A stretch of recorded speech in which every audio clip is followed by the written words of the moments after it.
Hello बच्चों, हमारे YouTube channel पे आपका स्वागत है। हम पढ़ रहे हैं क्लास 10 की chemistry, chapter number 2, acid basis and salts. तो एसिड बेसिस सॉल्ट का आज का ये लास्ट लेक्चर होगा। ठीक है, इसके पहले वाले लेक्चर में हम कुछ बेसिक सॉल्ट्स के बारे में पढ़े थे।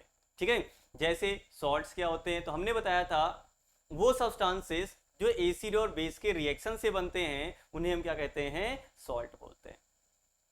ठीक है, इसके अलावा हमने और बताया था कि ऐसे सब्सटेंसेस जो मेटल और एसिड के रिएक्शन करने से बनते हैं उन्हें भी हम क्या बोलते हैं, सॉल्ट बोलते हैं। ठीक है, इसके अलावा हमने बताया था कि सॉल्ट जो होते हैं ये पीएच के बेसिस पे अलग अलग टाइप के होते हैं। ऐसे सॉल्ट जिनका पीएच 7 होता है न्यूट्रल सॉल्ट होते हैं, जिनका पीएच 7 से कम होता है एसिडिक सॉल्ट होते हैं, जिनका पीएच 7 से ज़्यादा होता है वो बेसिक सॉल्ट्स होते हैं। जो न्यूट्रल सॉल्ट होते हैं वो स्ट्रॉन्ग एसिड और स्ट्रॉन्ग बेस से बनते हैं। जो एसिडिक सॉल्ट्स होते हैं वो स्ट्रॉन्ग एसिड और वीक बेस से बनते हैं। इसके अलावा जो बेसिक सॉल्ट्स होते हैं ये वीक एसिड और स्ट्रॉन्ग बेस से बनते हैं। इतनी बात समझ में आई। फिर इसके बाद हम सोडियम क्लोराइड का फॉर्मेशन पढ़े थे कि सोडियम क्लोराइड कैसे फॉर्म करते हैं। तो सोडियम हाइड्रोक्साइड और हाइड्रोक्लोरिक एसिड की जब रिएक्शन होती है तब किसका फॉर्मेशन होता है, सोडियम क्लोराइड का। इसे ही बोला जाता है क्या, कॉमन सॉल्ट। ठीक है, फिर हम लोगों ने बात किया था कि जो कॉमन सॉल्ट है ये अलग अलग कंपाउंड में as a raw material use होता है उनके प्रिपरेशन में। जैसे ब्लीचिंग पाउडर फॉर्मेशन में यूज होता है, कॉस्टिक सोडा बनाने में यूज होता है, वॉशिंग सोडा हो गया और बेकिंग सोडा हो गया। फिर इसके बाद हम लोगों ने पढ़ा था कॉस्टिक सोडा का प्रिपरेशन और ब्लीचिंग पाउडर का प्रिपरेशन। ठीक है, और इनके यूजेस पढ़े थे। तो आज का हमारा टॉपिक है बेकिंग सोडा। ठीक है, तो स्टार्ट करते हैं हम बेकिंग सोडा। ठीक है, बाकी जिन बच्चों ने वीडियो नहीं देखा है वो पीछे वीडियो देख सकते हैं। ठीक है, बेकिंग सोडा। चलो,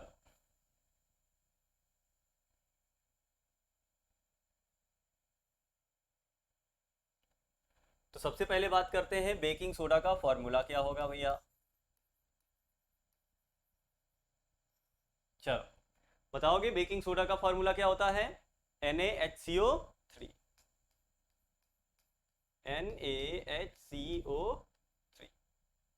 ये तो फॉर्मूला हो गया।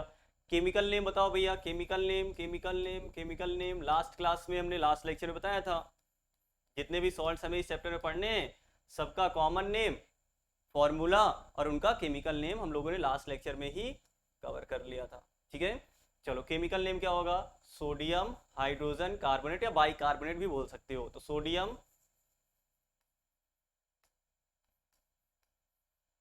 हाइड्रोजन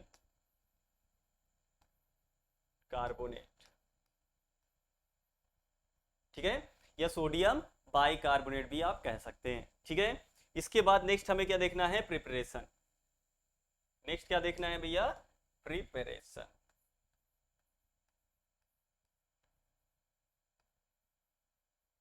कि आखिर बेकिंग सोडा का प्रिपरेशन कैसे होता है। ठीक है, तो बेकिंग सोडा का प्रिपरेशन होता है सोडियम क्लोराइड से। ठीक है, जब सोडियम क्लोराइड पे कार्बन डाइऑक्साइड और अमोनिया पास किया जाता है।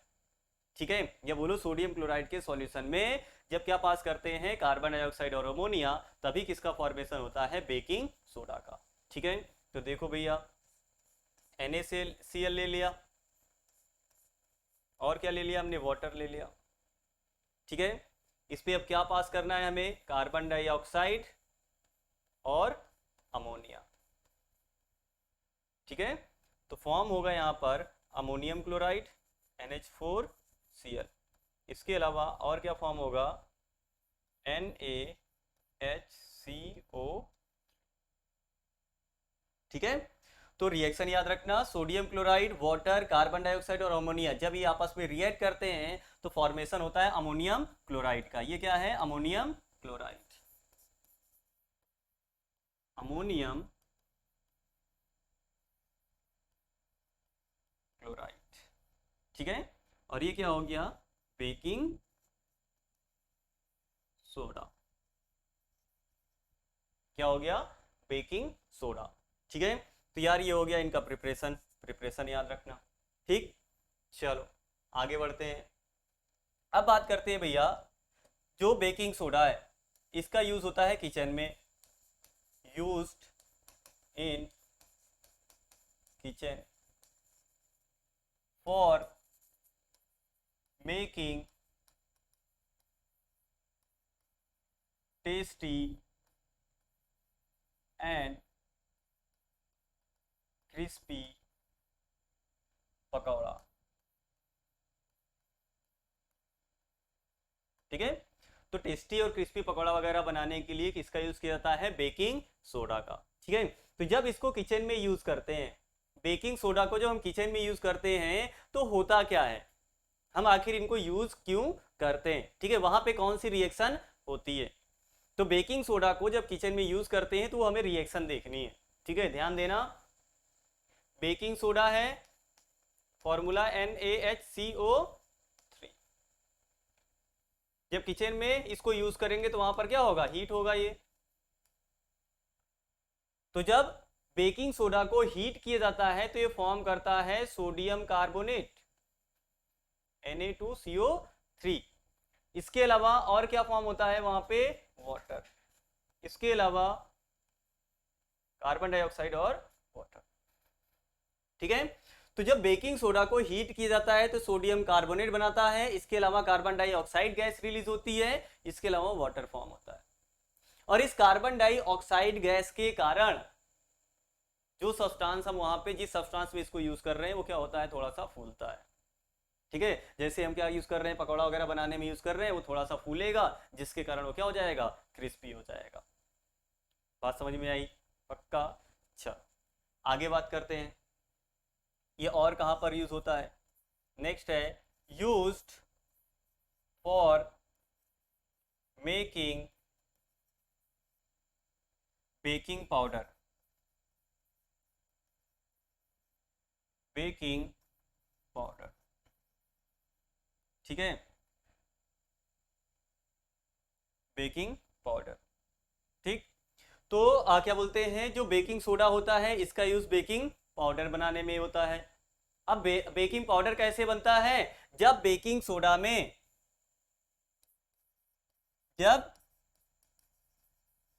सोडा में हम क्या डालते हैं?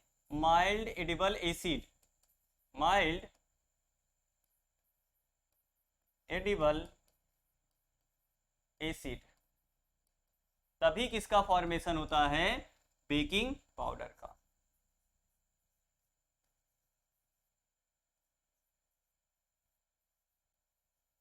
किसका फॉर्मेशन होता है? बेकिंग पाउडर का। ठीक है, जैसे माइल्ड एडिबल एसिड कौन सी हो गई भैया? जैसे हम ले सकते हैं टार्टेरिक एसिड। टार्टेरिक एसिड, ठीक है, तो जैसे बेकिंग सोडा में आपने टार्टेरिक एसिड यूज किया, क्या फॉर्म हो जाएगा? बेकिंग सोडा और टार्टेरिक एसिड दोनों को मिक्स किया, किसका फॉर्मेशन हो गया? बेकिंग पाउडर का। तो बेकिंग सोडा अलग होता है, बेकिंग पाउडर अलग होता है। बेकिंग पाउडर में बेकिंग सोडा और कोई माइल्ड एडिबल एसिड होगी, कोई भी माइल्ड एडिबल एसिड होगी। जब किसी माइल्ड एडिबल एसिड को बेकिंग सोडा में डाल दिया जाएगा तो उससे प्रिपेयर होने वाला जो कंपाउंड होगा उसे क्या बोलते हैं? बेकिंग पाउडर बोलते हैं। इतनी बात समझ में आई? अब देखो यहां पर रिएक्शन ये वाली हुई थी, बेकिंग पाउडर में, सॉरी बेकिंग सोडा में ये वाली रिएक्शन हुई थी। अब यहां पर देखना बेकिंग पाउडर में कौन सी रिएक्शन होती है, बेकिंग पाउडर में कौन सी रिएक्शन होती है वो देखना। ठीक है, अब यार देखो बेकिंग सोडा हमने लिया, क्या लिया? बेकिंग सोडा लिया। ठीक है, इसमें हमने क्या डाल दिया? Tartaric acid. तो जब अब बेकिंग जो पाउडर बना है, जो बेकिंग पाउडर बना, जब इसको हम पानी में डालेंगे तो यार जो एसिड है वो पानी में जाता है तो हाइड्रोजन आयन रिलीज करता है कि नहीं करता है? करता है, उसका एसिडिक नेचर आएगा। अब देखो ये जो एसिड है ये किसके साथ रिएक्ट करेगा? बेकिंग सोडा के साथ। जब इसमें पानी डालेंगे, जो बेकिंग पाउडर है ये किसका किसका मिक्सचर है? एसिड का और सोडा का। कौन सा सोडा? Baking soda. ठीक है, तो देखना NaHCO3। ठीक, इसके अलावा जब इसमें पानी मिलाएंगे जो एसिड है वो क्या रिलीज कर देगा? हाइड्रोजन आयन रिलीज कर देगा। क्या रिलीज कर देगा भैया? Hydrogen ion. जब ये हाइड्रोजन आयन इससे रिएक्ट करेगा तो क्या बनाएगा? सॉल्ट बनाएगा। क्या बनाएगा? सॉल्ट बनाएगा।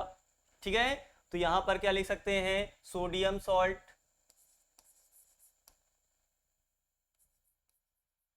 Sodium salt of acid plus carbon dioxide plus water. तो यार यहां पर क्या होता है कि जो सोडियम हाइड्रोजन कार्बोनेट है ये हीट होता है तो सोडियम कार्बोनेट बनता है, कार्बन डाइऑक्साइड रिलीज होता है, वाटर रिलीज होता है। यहां पर एसिड वाली रिएक्शन हो गई और मेटल हाइड्रोजन कार्बोनेट वाली रिएक्शन हो गई, तो क्या रिलीज हुआ, सोडियम सॉल्ट बनेगा जो एसिड वहां पे यूज करेंगे। जैसे यहां पे टार्टेरिक एसिड है तो टार्टेरिक एसिड का सोडियम सॉल्ट बनेगा, कार्बन डाइऑक्साइड रिलीज होगा और वाटर रिलीज होगा। भैया इन दोनों में डिफरेंस क्या है, यहाँ पे सोडियम कार्बोनेट बन रहा था, चलो ठीक है, यहाँ पे जो हम एसिड यूज करेंगे उसका सॉल्ट बनेगा, बाकी कार्बन डाइऑक्साइड और वाटर तो वही रिलीज हो रहा है।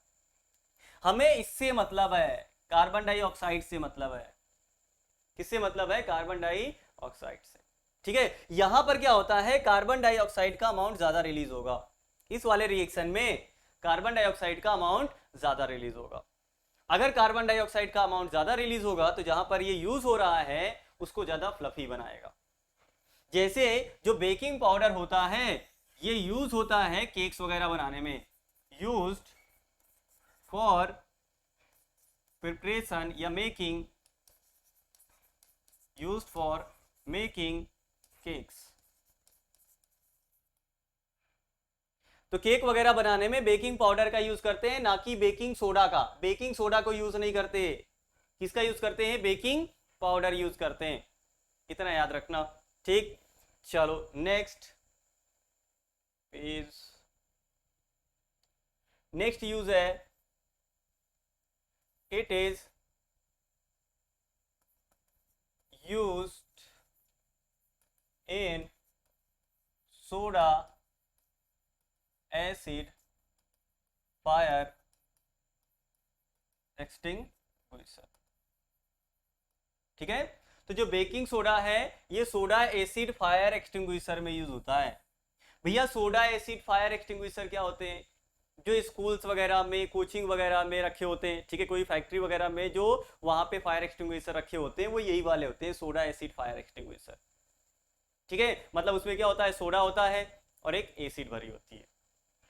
जब हमें उसको यूज करना होता है, जब उसको हम वो दबाते हैं, ठीक है, जो फायर एक्सटिंग्विशर है, जब उसको हम प्रेस करते हैं तो वहां पर सोडा और एसिड आपस में मिक्स हो जाते हैं, और सोडा एसिड जब आपस में मिक्स होंगे तो वहां पे सॉल्ट बनेगा और कार्बन डाइऑक्साइड गैस रिलीज होगी, और जो कार्बन डाइऑक्साइड है वो फायर को एक्सटिंग्विश करने में यूज हो जाएगी। भैया कार्बन डाइऑक्साइड को हम पहले से भर के रख सकते हैं उसमें। अब यार कभी देखी होगी यार, कोई कोचिंग है, कोई स्कूल है, कोई फैक्ट्री वगैरह है, वहां पर एक बार फायर एक्सटिंग्विशर रख देते हैं तो सालों साल चलता है। अब यार अगर हम उसमें कार्बन डाइऑक्साइड गैस भर के रखेंगे, फिल करके रखेंगे, तो यार गैस तो थोड़ा बहुत, अगर लीकेज थोड़ा बहुत भी लीकेज हुआ तो गैस जो है वो क्या हो जाएगी, स्केप आउट हो जाएगी। पता चला जब हमें यूज करना है, हम तो रखे हैं फायर एक्सटिंग्विशर लेकिन उसमें कुछ है क्या, उसमें कुछ नहीं है। ठीक, बात समझ में आई। तो हम क्या करते हैं, जो फायर एक्सटिंग्विशर है पहले वही करते थे, लेकिन अब जो फायर एक्सटिंग्विशर बनाते हैं उसमें हम सोडा रख देते हैं, इसके अलावा उसमें क्या डालते हैं, एसिड डालते हैं। ठीक है, जब यूज करना होता है तो सोडा और एसिड वहां पे आपस में रिएक्ट करते हैं, तो कौन सी गैस रिलीज होती है, कार्बन डाइऑक्साइड, जो फायर को एक्सटिंग्विश करने में यूज होती है। इतनी बात समझ में आ गई। चल, इसके अलावा एक last use, it is used as an ingredient in ant acids। ठीक है, जो एंट एसिड बनाते हैं उनमें baking soda as a ingredient use होता है। बात समझ में आई। जो एंट एसिड होती है, एंट एसिड्स remove the acidity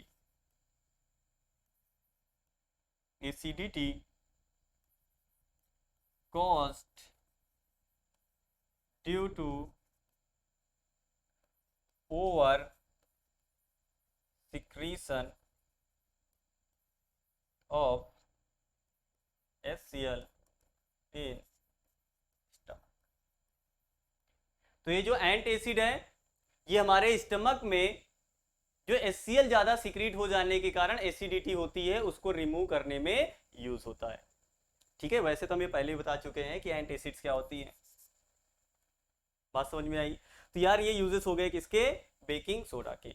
एक चीज हमें याद रखना है, अलग से नोट करके लिख लेना, नोट, वैसे एनसीईआरटी में ही है।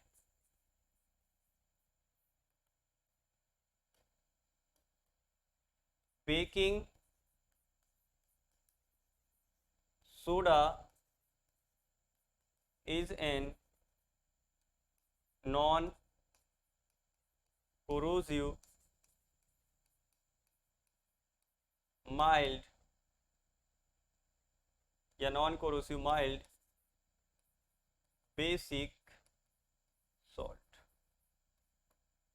ये पॉइंट याद रखना, ठीक है, कि जो बेकिंग सोडा होता है ये नॉन कोरोसिव होता है, इसके अलावा ये माइल्ड बेसिक सॉल्ट है। माइल्ड बेसिक क्या होता है, सॉल्ट होता है। इतनी बात समझ में आई? पक्का? तो यार ये हो गया हमारा कौन सा, बेकिंग सोडा हो गया। कौन सा हो गया, बेकिंग सोडा। तो सबसे पहले यार हम लोगों ने क्या देखा बेकिंग सोडा में, इनका formula sodium hydrogen carbonate, chemical name sodium hydrogen carbonate हो गया। Preparation NaCl, water, carbon dioxide और अमोनिया जब मिक्स करते हैं तो सोडियम क्लोराइड बनता है, और क्या बनता है यहाँ पे, सोडियम हाइड्रोजन कार्बोनेट। यही क्या होता है, बेकिंग सोडा। बेकिंग सोडा और बेकिंग पाउडर में डिफरेंस क्या है? जो बेकिंग पाउडर होता है वो बना होता है बेकिंग सोडा और माइल्ड एडिबल एसिड से। ठीक है, जो एनसीईआरटी में दिया गया माइल्ड एडिबल एसिड कौन सी वाली, टार्टेरिक एसिड। ठीक, तो हमें यार देखना है कि बेकिंग सोडा में कौन सी वाली रिएक्शन होती है जब इसको यूज करते हैं, बेकिंग पाउडर को जब यूज करते हैं तो कौन सी रिएक्शन होती है, ये याद रखना।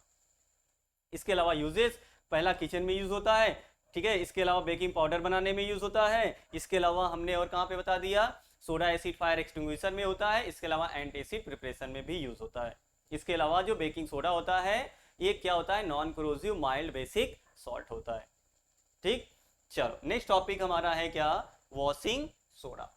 ठीक है, चलो तो वॉशिंग सोडा में भी क्या लिखेंगे, सबसे पहले हम फॉर्मूला। तो इसका फॉर्मूला क्या होगा भैया, फॉर्मूला Na2CO3.10H2O। ठीक, केमिकल नेम, केमिकल नेम क्या हो जाएगा भैया, सोडियम कार्बोनेट, सोडियम कार्बोनेट। ठीक है यार, जैसे ये क्या है सोडियम, ये कार्बोनेट, तो सोडियम कार्बोनेट। यहां पर कितने वाटर के मॉलिक्यूल हैं, 10। अगर वाटर किसी सॉल्ट के साथ है, वाटर किसी सॉल्ट के साथ है एज इट इज, तो उसे हाइड्रेट पढ़ा जाता है। क्या पढ़ा जाता है, हाइड्रेट। ठीक है, अब जितने हाइड्रेट हैं वो लिख दो। तो ये हो गया सोडियम कार्बोनेट, ये यहाँ पे 10 है, 10 के लिए यूज करते हैं हम डेका। ठीक है, और वाटर के लिए क्या यूज करते हैं, हाइड्रेट। ठीक है, तो sodium carbonate Deka hydrate, sodium carbonate Deka hydrate एक केमिकल नेम होता है किसका, वॉशिंग सोडा का। ठीक है, नेक्स्ट क्या देखना है, प्रिपरेशन।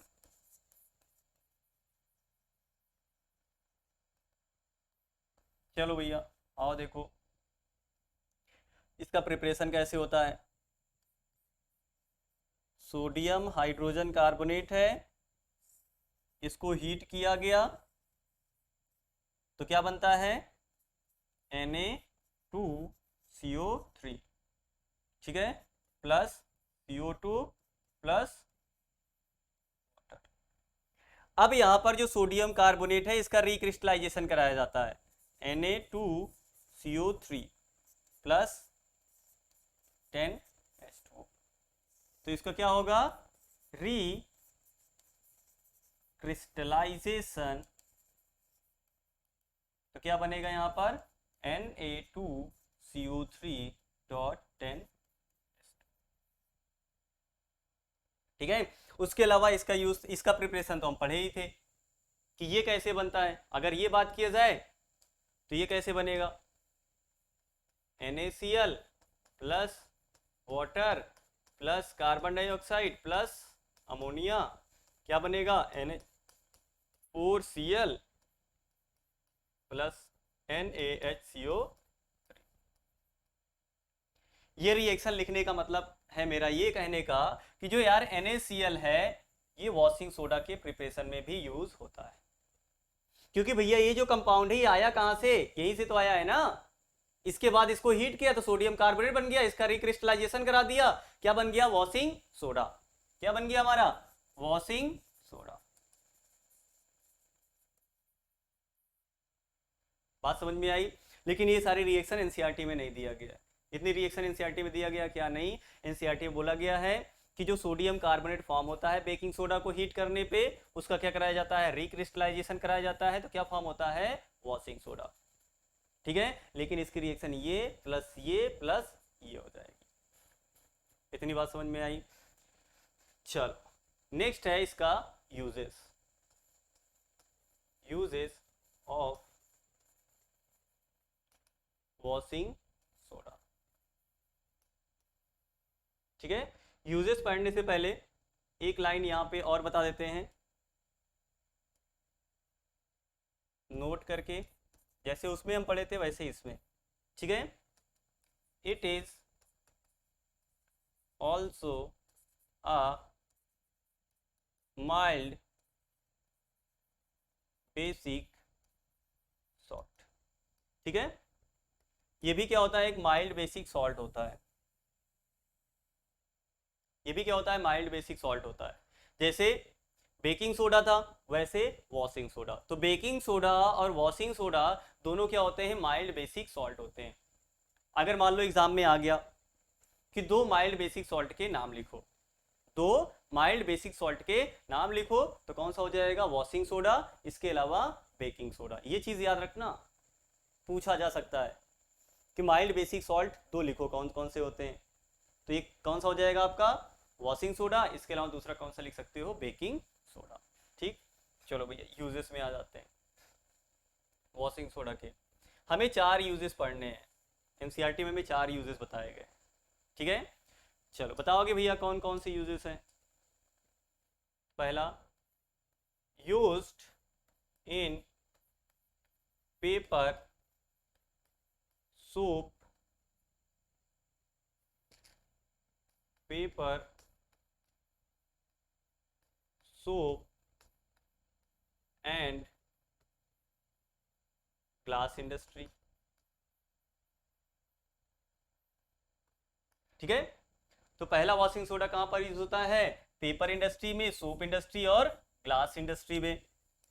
इसके अलावा और कहां यूज होता है, ये जो वाटर की परमानेंट हार्डनेस होती है, भैया हार्डनेस क्या होती है, जब वाटर में कुछ सॉल्ट्स प्रेजेंट होते हैं, वाटर में कुछ जब सॉल्युबल सॉल्ट्स प्रेजेंट होते हैं, कैल्शियम और मैग्नीशियम के, कैल्शियम और मैग्नीशियम के जब वाटर में कुछ सॉल्ट्स प्रेजेंट होते हैं तो उसे क्या बोलते हैं हम, हार्ड वाटर। ऐसा नहीं कि पानी हार्ड है यार, पानी हार्ड और सॉफ्ट नहीं होता है। ठीक है, जब ये पानी में ही कैल्शियम और मैग्नीशियम के कुछ सॉल्ट्स प्रेजेंट होते हैं तो उसे क्या बोला जाता है, हार्ड वाटर बोला जाता है। ठीक है, चलो अब जो हार्डनेस होती है वाटर के अंदर, ये दो तरीके की होती है, एक होता है टेम्परेरी हार्डनेस और दूसरा होता है परमानेंट हार्डनेस। तो एक होता है कौन सा, टेम्परेरी हार्डनेस, दूसरा परमानेंट हार्डनेस। तो जो वॉशिंग सोडा है इसका यूज होता है वाटर में जो परमानेंट हार्डनेस है उसको क्या कर देना, खत्म कर देना। ठीक, चलो तो दूसरा used to remove permanent hardness of water. समझ में आया, वाटर क्या हार्ड होगा क्या, नहीं। ठीक है, जब वाटर में कैल्शियम और मैग्नीशियम के कुछ सॉल्ट्स प्रेजेंट होते हैं, जैसे नाइट्रेट और क्लोराइड वगैरह के कुछ सॉल्ट्स प्रेजेंट होते हैं कैल्शियम और मैग्नीशियम के सॉल्ट के साथ। ठीक है, तो इसे क्या बोलते हैं हम, हार्ड वाटर बोलते हैं। ठीक है, अब जो हार्ड वाटर होता है, अगर हम सोप वगैरह यूज करते हैं, हार्ड वाटर में सोप यूज करते हैं, तो वहां पे जो फोम वगैरह आता है वो नहीं आएगा, जो माइसिल का फॉर्मेशन होता है वो जल्दी से नहीं होगा, टाइम लेता है वो। ठीक है, तो जो परमानेंट हार्डनेस है वाटर की उसको रिमूव करने के लिए किसका यूज करते हैं, वॉशिंग सोडा का करते हैं। ठीक, इसके अलावा तीसरा यूज, ठीक है, it is used for preparation of sodium compounds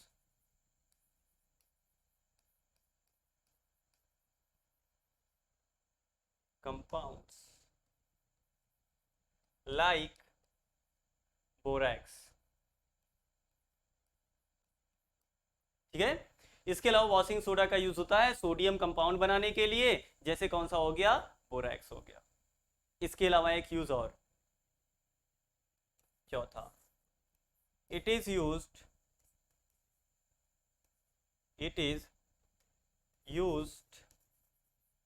as cleansing agent for domestic purposes. ठीक है, डोमेस्टिक पर्पजेस में as a cleansing agent use होता है। तो वॉशिंग सोडा के 4 यूज, पहला वाटर की परमानेंट हार्डनेस रिमूव करने के लिए, सोप पेपर और ग्लास इंडस्ट्री में, दूसरा, तीसरा सोडियम कंपाउंड बनाने के लिए जैसे बोरैक्स, चौथा as a cleansing agent domestic purposes में। ठीक, चलो नेक्स्ट टॉपिक है हमारा plaster of Paris. Plaster of Paris का फॉर्मूला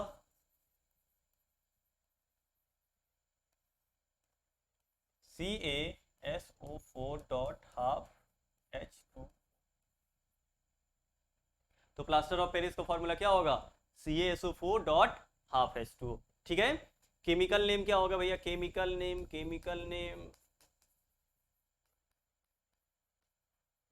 नेम बताएगा क्या कोई, ये हो गया कैल्शियम सल्फेट। अब यहाँ आधा वाटर का मॉलिक्यूल है और हमने बताया किसी सॉल्ट के साथ अगर वाटर होता है तो उसे हाइड्रेट पढ़ते हैं, क्या पढ़ते हैं, हाइड्रेट। ठीक है, और यहाँ पे आधा है तो हेमी पढ़ेंगे, यहाँ पे सेमी नहीं पढ़ेंगे, हेमी पढ़ेंगे, या हाफ भी नहीं पढ़ेंगे, हेमी। ठीक है, तो कैल्शियम सल्फेट हेमी हाइड्रेट। ठीक, चलो कैल्शियम सल्फेट हेमी हाइड्रेट। जैसे याद करने के लिए बोल रहे हैं ऐसे याद करना, अदरवाइज मान लो एग्जाम में भूल गए नाम लेकिन आपको फार्मूला पता है तो आप फार्मूले से नाम लिख सकते हो। ये कैल्शियम, ये सल्फेट, तो कैल्शियम सल्फेट हो गया, हाफ फॉर हेमी, और वाटर के लिए क्या होता है, हाइड्रेट यूज होता है। जैसे इसके पहले वॉशिंग सोडा में 10 वाटर के मॉलिक्यूल थे तो डेका हाइड्रेट बोले थे, यहाँ पे आधे वाटर के मॉलिक्यूल है तो हेमी हाइड्रेट, उसके पहले क्या है, कैल्शियम सल्फेट। ठीक, चलो इसके बाद नेक्स्ट है प्रिपरेशन।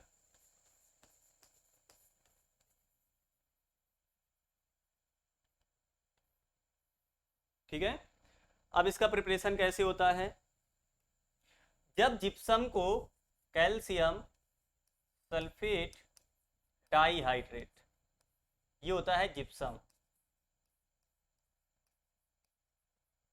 क्या होता है, जिप्सम। ठीक है, नाम क्या होगा इसका, केमिकल नेम क्या होगा, कैल्शियम सल्फेट डाइहाइड्रेट।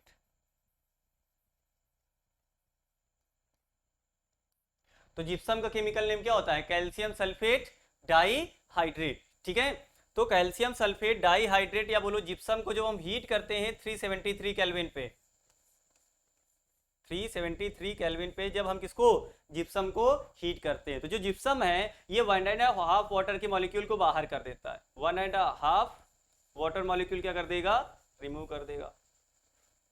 ठीक है, तो बनेगा क्या यहाँ पे, CaSO4.12H2। तो जब जिप्सम को 373, टेम्परेचर याद रखना यार, टेम्परेचर याद रखना, टेम्परेचर जरूरी है। अगर ज्यादा टेम्परेचर कर दोगे तो ये जो आधे वाटर के मॉलिक्यूल बचे हैं ये भी उड़ जाएंगे, बाहर चले जाएंगे, तब उसे बोलते हैं डेड बर्न्ट प्लास्टर। क्या बोलते हैं, डेड बर्न्ट प्लास्टर। आई बात समझ में, जब इससे ज्यादा टेम्परेचर पर हीट कर दोगे 373 केल्विन से, अगर और ज्यादा हाई टेम्परेचर पे हीट करने लगोगे तो ये जो हाफ वाटर का मॉलिक्यूल है ये भी रिमूव हो जाएगा, तो बचेगा केवल क्या, कैल्शियम सल्फेट, तो इसे बोलते हैं डेड बर्न्ट प्लास्टर। ठीक है, तो आपको हीट कितने पे करना है, 373 केल्विन पे करना है, सेल्सियस नहीं बोल देना, 373 केल्विन याद रखना, फिर से याद रखो कितना, 373 केल्विन पे जब जिप्सम को हीट किया जाएगा तभी फॉर्मेशन होगा प्लास्टर ऑफ पेरिस का। ठीक है, तो जिप्सम का फॉर्मूला क्या होता है, CaSO4.2H2O। तो 373 केल्विन पे जब इसको हीट किए तो 1.5 वाटर के मॉलिक्यूल बाहर चले गए, हाफ इसके साथ रह गए। बात समझ में आई? चलो भैया, नेक्स्ट है इसका uses of plaster of.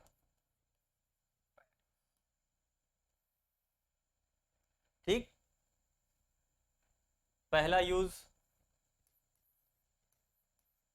It is used by doctors to correct the fracture bones।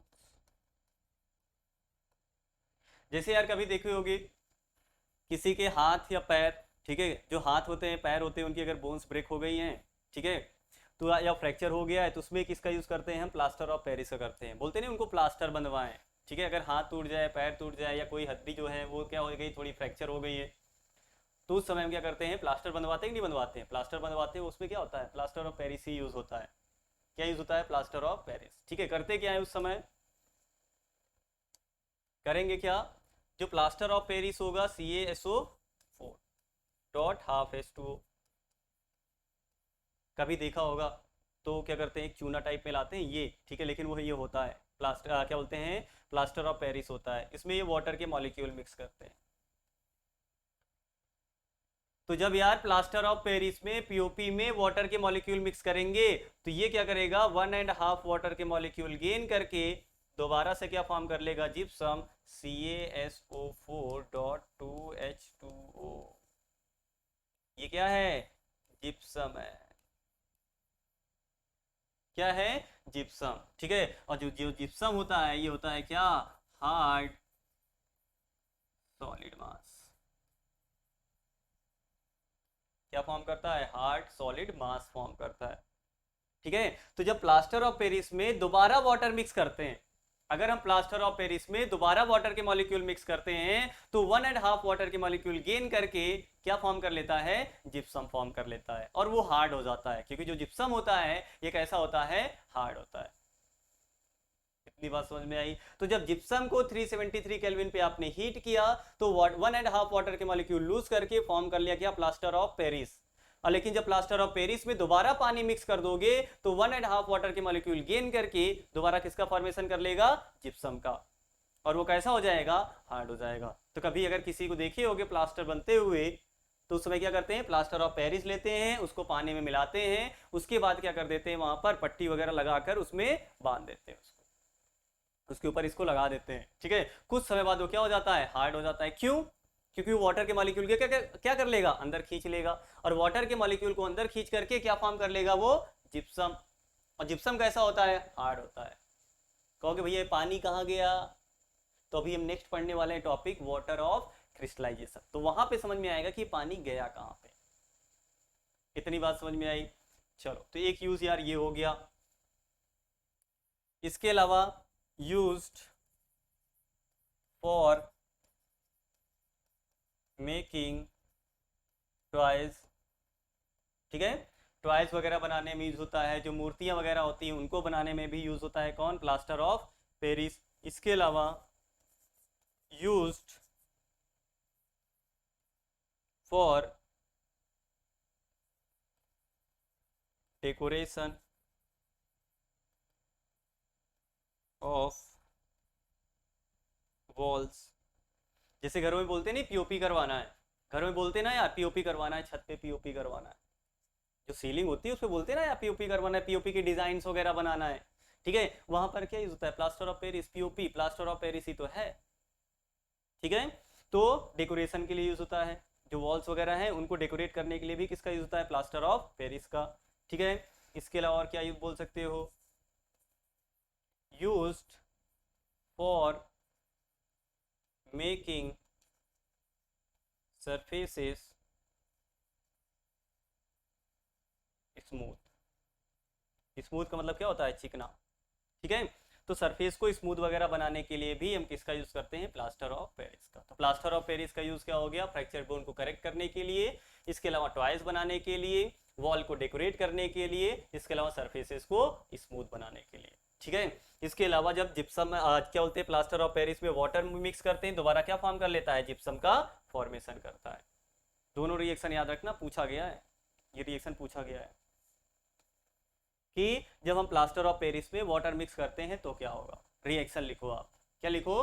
Reaction लिखो। तो सिंपल सा, वाटर और 1.5 वाटर के मॉलिक्यूल गेन करके दोबारा किसका फॉर्मेशन कर लेगा? जिप्सम का।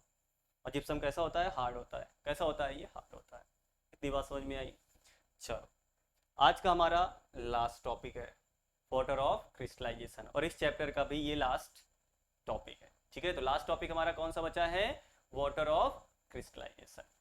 चलो भैया, वाटर ऑफ क्रिस्टलाइजेशन क्या होता है?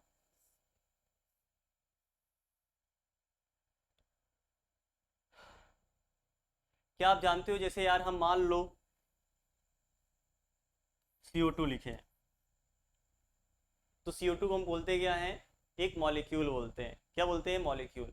और कार्बन डाइऑक्साइड है क्या? यहाँ पर एक कोवैलेंट कंपाउंड है। जो सॉल्ट्स होते हैं या जो आयनिक कंपाउंड होते हैं उनको हम मॉलिक्यूल नहीं बोलते। जैसे यार हम ले लें CaSO4, क्या ले लिया हमने?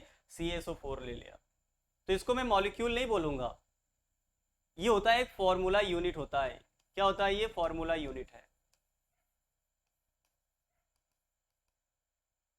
क्या होता है? Formula unit.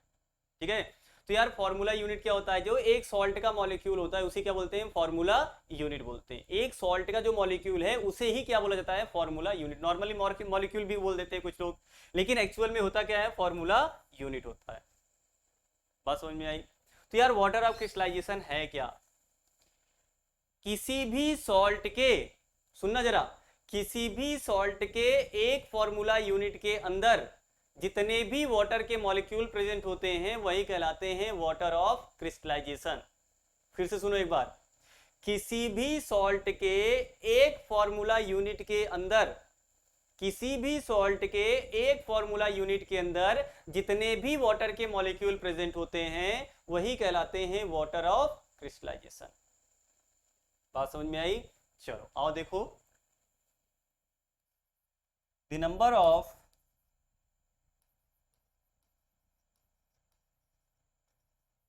water molecules present in one formula